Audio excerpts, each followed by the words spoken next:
Hi folks, I'm Johnny and welcome to The Oddest. This is part 2 of The Little Green Men of Kentucky. For context, I would advise you to pop over and watch the first part. The link is in the description below. This entire case is so fascinating that I just had to do a video on it. So, get your cup of tea at the ready and let's get into The Little Green Men of Kentucky part 2.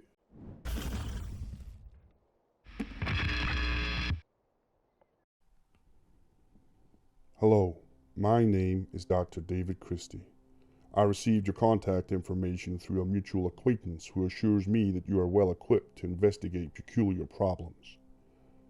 Furthermore, I believe you may have interest in these events beyond any compensation that I am prepared to deliver in order to have these issues sorted.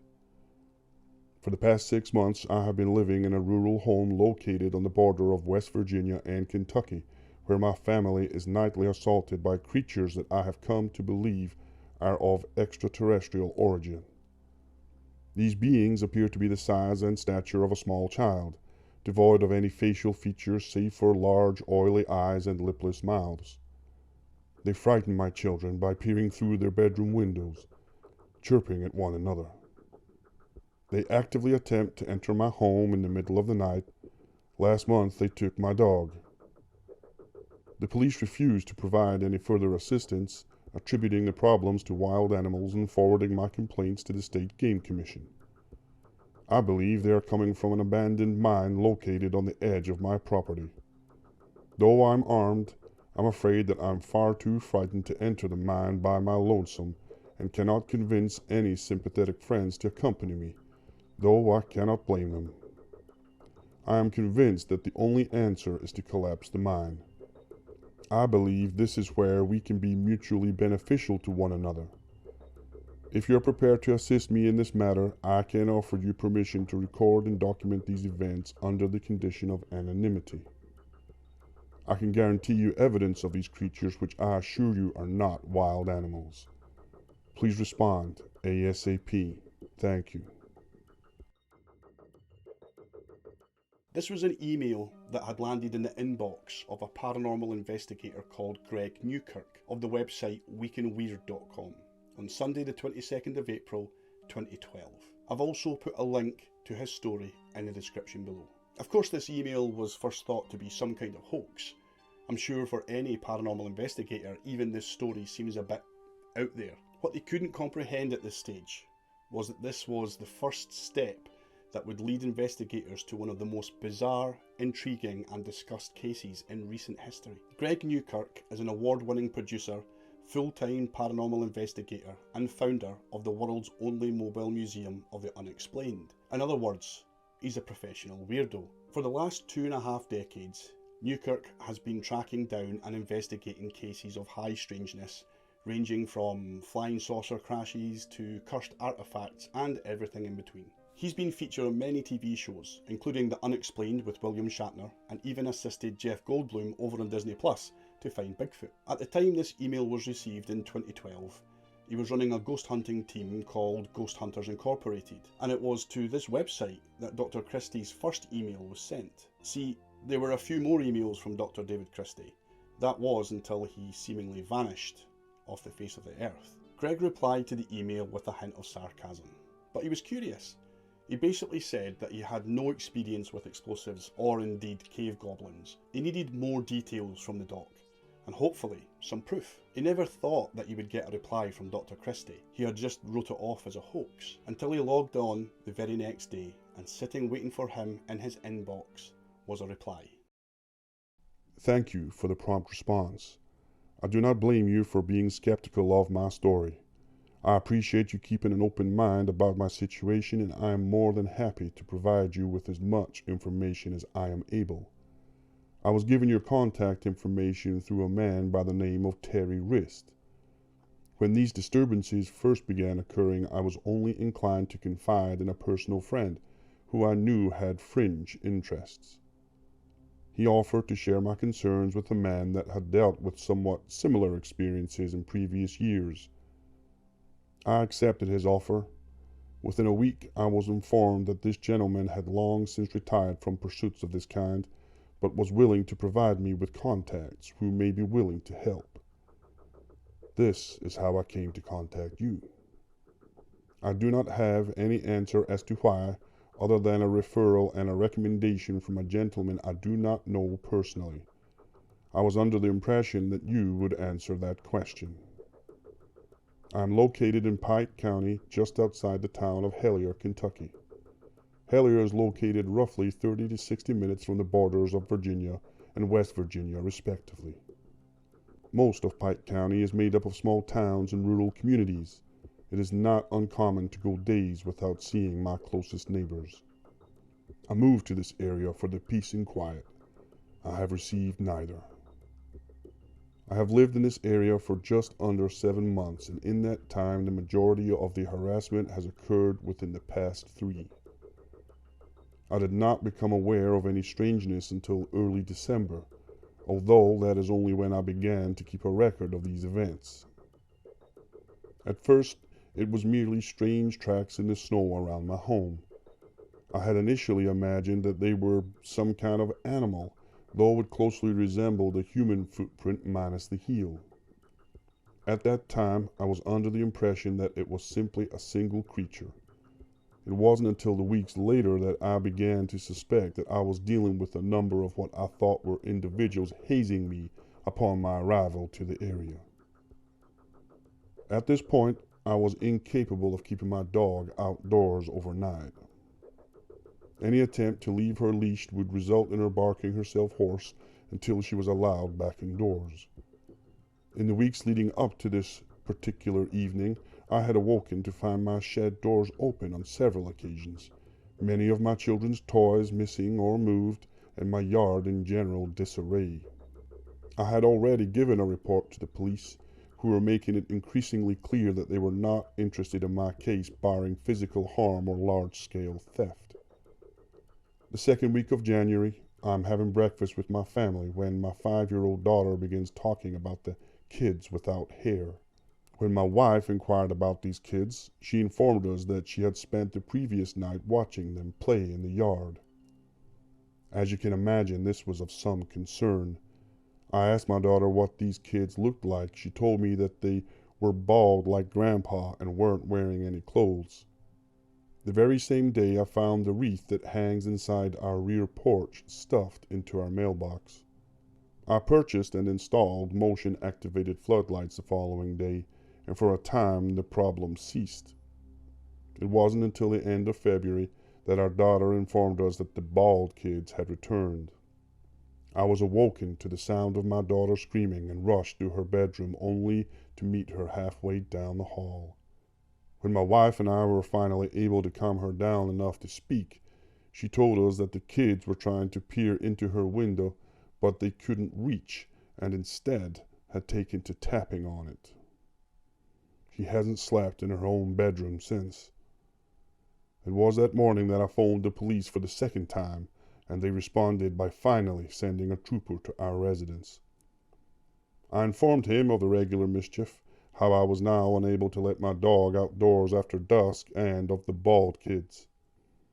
When we found the ground disturbed just under my daughter's bedroom window, the officer informed me, very matter-of-factly, that we were dealing with an animal, and I should be better off contacting the Game Commission than waste their resources any further. Almost every day for the following week, I would find some evidence that something or someone had been on my property the previous night. Smudges on the windows were not uncommon, stones from the walkway dragged to the other side of the lawn, and I had found tears in the screen door. On Wednesday, the 7th of March, I finally witnessed the kids without hair for myself. The dog woke me up around 1:30 a.m., scratching at the back door and whimpering to be let out. I noticed that the motion floodlight was on, and went to the kitchen window to check that the shed doors were still closed when I realized that I could see the shadow of an individual cast across my lawn. From the angle I was positioned at the window, I could not actually see the source of the shadow or the floodlights. The dog was pacing circles around the back door, and I could hear some rifling through a box on the porch. Filled with more than anger than common sense, the only reaction I could muster was to bang loudly on the window and yell, at which point I heard the screen door on the porch swing open and slam against the house. I heard what can only be described as chirping at this point. It sounded much like a skunk, if more guttural. I then realized that there were more than 2 people on my property, and the shadow, which had been reacting as if it didn't know which way to run, was quickly joined by another. For a moment I watched as the shadows chirped one another when I noticed a figure out the corner of my eye. Standing in the flower bed just to the bottom left of my window was a small humanoid figure with sickly pale skin, completely hairless, standing roughly 4 feet.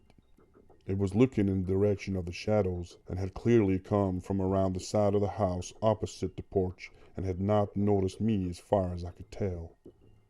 Its face was devoid of any features save for large round eyes, very reminiscent in shape and color of a bird's eye. It had no nose to speak of, and only a small slit for a mouth. It didn't appear to move its mouth as it chirped, sounding more as if the noises originated from its throat. It was most certainly not a wild animal, and even more certainly not a child. I was too terrified to move, and watched as the creature hopped to the others, and together they scrambled into the woods on the right side of my property.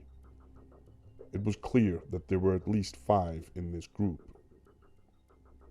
I have not mentioned this particular incident to my wife, and the only other person who I've spoken to about these creatures are yourself and the close friend who introduced me to our mutual friend, Mr. Wrist.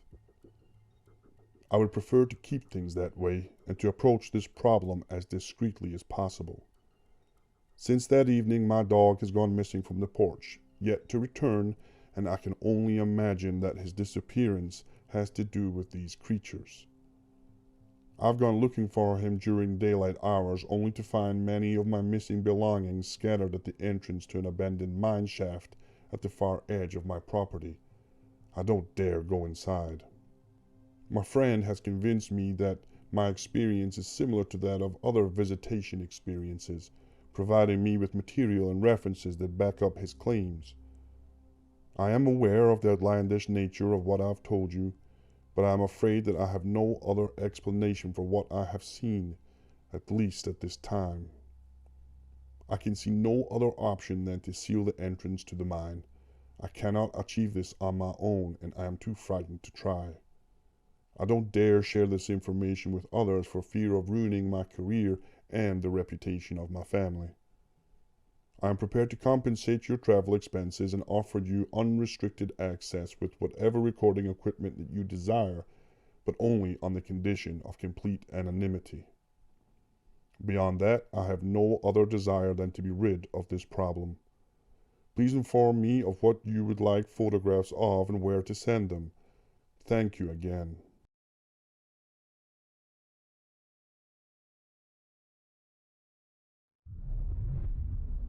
Greg's curiosity was piqued for sure, but he was still reluctant to take on such a case without some form of evidence to go on. Although one thing stood out to Greg the second that he heard it: the name Terry Wrist. It didn't stick out to him because he knew the name.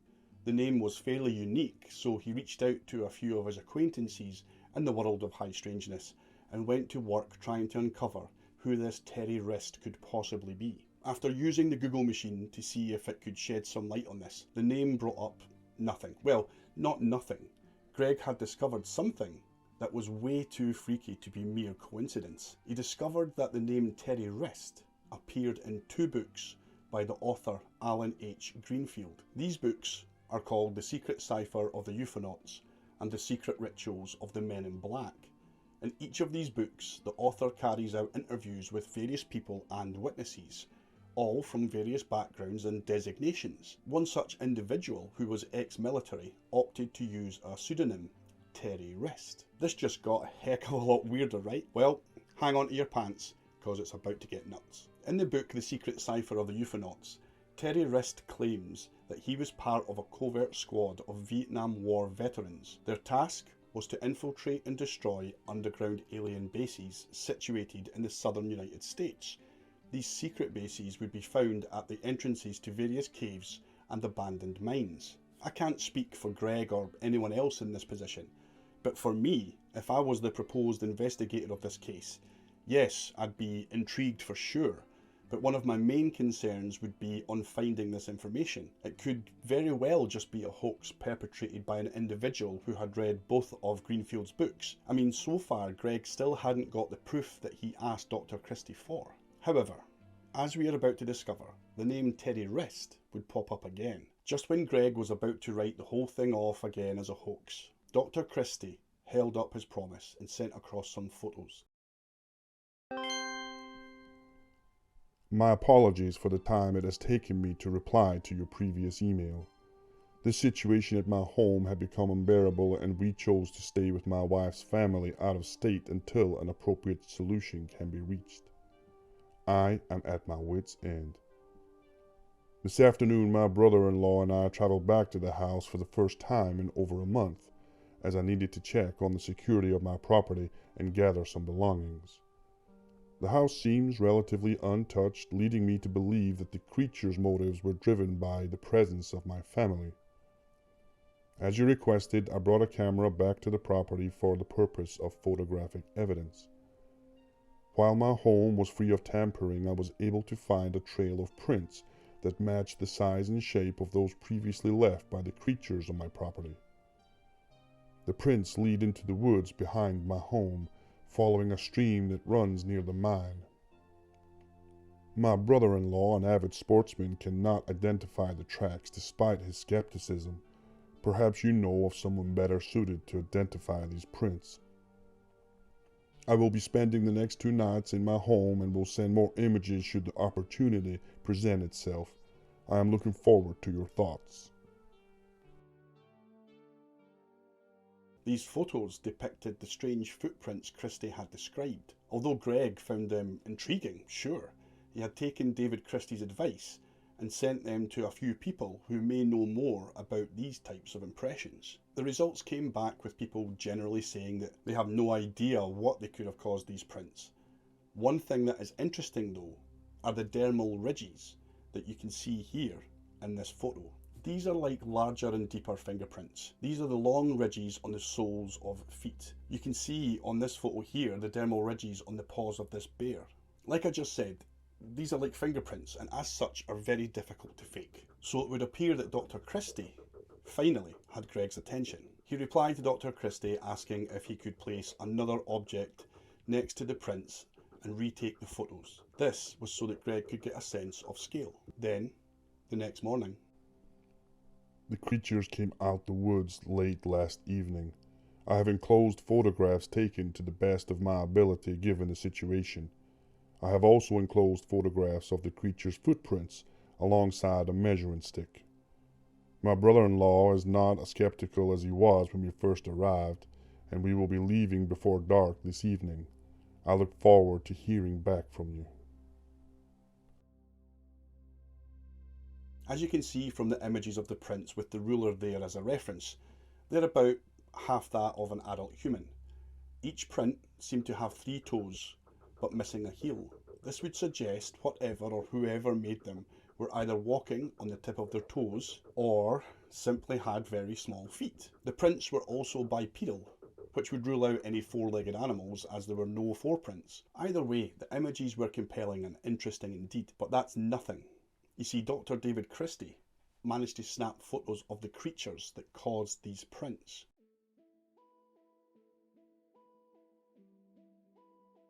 Now, the first and second photos were not up to much really, although with the second one you can kind of make out what could be a small creature in profile, but this could be down to pareidolia and the context in which we are viewing them. The third image was a wee bit clearer and could appear to show a small creature with light flesh peeking out from behind a tree. Unfortunately, all subsequent contact from Dr. Christie ceased. However, this wasn't going to deter Greg, who was now in full investigator mode. His first step was to contact the local PD.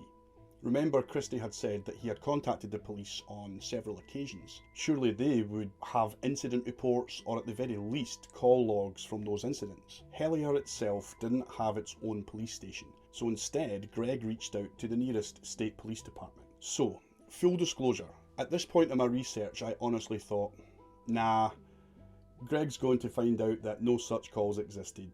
But I was wrong. The police did in fact confirm that they had received and investigated the calls that were described by Dr. Christie in his emails to Greg. However, they either would not or could not divulge any more information. The next step was to check local census records in Helier for David Christie. However, due to the town's small size, no census data was ever recorded. Step 3 was to check if there were any abandoned mines in that area. To his surprise, after checking government records, there were dozens, and all within a relatively small area. Also, looking into Christie's emails, Greg noticed mention of a small stream that ran right through his property, so that was something else to check out and could possibly narrow down the search. Although there were details that seemed to match up and certainly gave cause for further digging, it would prove difficult to find the exact location of Dr. Christie's property, as he didn't give any more information with regards to this. Anyway, taking all of this into consideration and the fact that there were no more correspondence from Christie, Greg decided that he had other things to be getting on with, so he put this case to the side for now. Towards the end of 2012, Greg and his wife Dana were out in North Carolina, a place called Brown Mountain. They were in production of a web series called Engaging the Strange. There, people have reported seeing strange lights in the sky. This phenomenon has come to be known as the Brown Mountain Lights. One of the couple's colleagues made mention of a nearby cave that she heard was supposedly the entrance to an underground alien base, and asked if they fancied checking it out, to which they agreed. They never found any aliens or alien bases, but they did come across something that I would say is peculiar. It was a huge boulder that seemed to be out of place entirely, and it didn't seem to belong in the surrounding area. This boulder seemed to have been moved there somehow on purpose to prevent access to another section of a deeper part of the cave system. Like I said, this was certainly peculiar and definitely interesting. This part probably wouldn't have made it into the story at all if it were not for an email that Greg received a few months later in February of 2013. This time it was from Terry Rist. On the 4th of February, Greg received this email. Why did you stop when you were so close? I have something for you. 1 week. The thing is, it's time to be a wee bit suspicious. Greg had posted information on his website about the Dr. Christie story, although he did leave out certain bits of information. Still, clearly somebody was taking the piss by now, pretending to be Terry Rist. Well, that wasn't until about a week later. He got another email from Rist, one that would clear any doubts. Helier was just a symptom. The ink and black are isolated still and third order MIA. Bear in mind, for every door closed, a window must be opened. The door is closed. The window is open. Use the numbers. This email came with an attachment, an image of what looked to be an old piece of paper with 16 numbers handwritten on it. The weird thing was, in all of the posts that he put up on the site or on social media, he never mentioned Helier. I'm assuming because he didn't want bunker nut fans diving into mines and trying to find aliens. However, this wasn't the most chilling thing about the image attachment. See, at first no one knew what the 16 random numbers were, until someone suggested that they could be GPS coordinates. Firing up Google Earth, Greg input the coordinates and pressed enter. After the digital Earth spun for a bit and zoomed in, once the images rendered and became clear, Greg's heart started pumping in his chest. The coordinates pointed directly to the supposed entrance to an underground alien base, which he and his wife visited some 5 months earlier in Brown Mountain, North Carolina. Once again, hardly anyone knew about that, besides his wife Dana, their friend and colleague that took them there, and a small camera crew. With that being said, even the crew with them didn't know the specific ins and outs of the Helier case. As you can imagine, Greg and his wife felt that these emails were unsettling, to say the least. Even if it was the same person, right, that was pretending to be Dr. Christie, then pretending to be Terry Rist, even if the entire ordeal was a hoax, they wouldn't have known about the Brown Mountain visit, purely because Brown Mountain wasn't actually where they were filming that day. The web series episode they were filming was in the area, sure, but the trip up Brown Mountain was a spur-of-the-moment thing suggested by their friend that was part of the crew. It's hard to deny how similar this case is to the Little Green Men of Kentucky case that we covered in part 1. Both times families were terrorised by humanoid alien creatures. Both were also in Kentucky, albeit the most recent event here took place over a longer period of time as opposed to the 1955 case that happened in one night. The only big difference would be the slightly different physical descriptions of the creatures. With all that being said,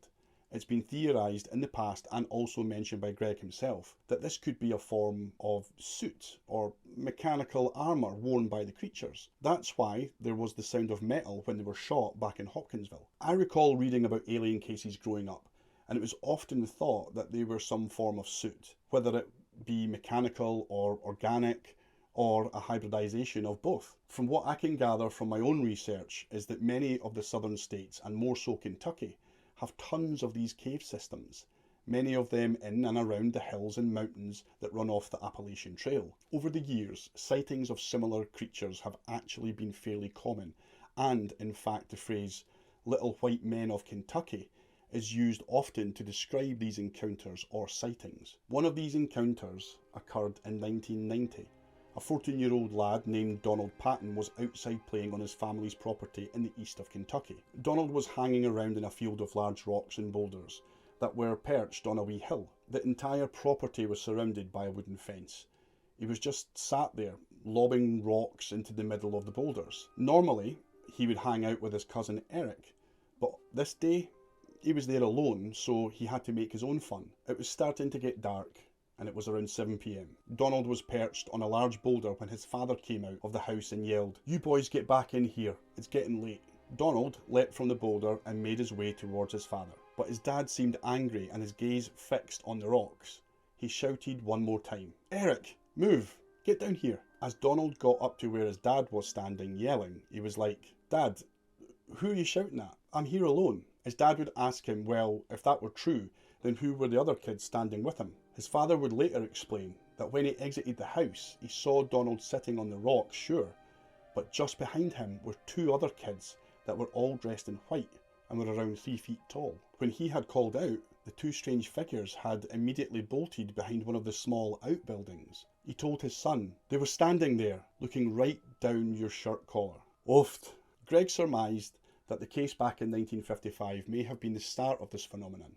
He thinks that it's possible that maybe a craft of some kind had descended to the earth either on purpose, or maybe it crashed there, causing its occupants to seek refuge in the surrounding cave systems. An interesting fact is that there is in fact an abandoned mine fairly close to the Sutton residence. There's also another theory to consider, that the creatures may not actually be extraterrestrial at all. They may have always been here, living in the caves and mines, only to venture out when they feel it's safe to do so. The Hellier case and the emails from Dr. Christie faded away as Greg never heard from him again, nor did he hear from Terry Wrist. In 2019, Greg and his wife Dana made a documentary titled Hellier, in which they made efforts to trace Dr. Christie and the location of which he spoke about. They used a lot of modern day techniques and even tried to trace his location through the IP address obtained from his emails that he sent. Surprisingly, this didn't trace back to Hellier or even Kentucky, but Ajax in Ontario, Canada. Although this would almost definitely conclude the case as a hoax, it's not unheard of for people to use a VPN which would place your IP anywhere in the world at your choosing. This is a common practice for those who wish to remain anonymous, which, by his own admission, Dr. Christie certainly did. I'll leave a link to the YouTube video of the Hellier documentary in the description below. So that's it for this case. I'm almost positive that I'll be doing more research for future alien cases to talk about. If you enjoy hearing about cases of extraterrestrials, then be sure to check out this video here. Stay safe, folks. Avoid the caves and abandoned mines. And above all else, remember, keep smiling.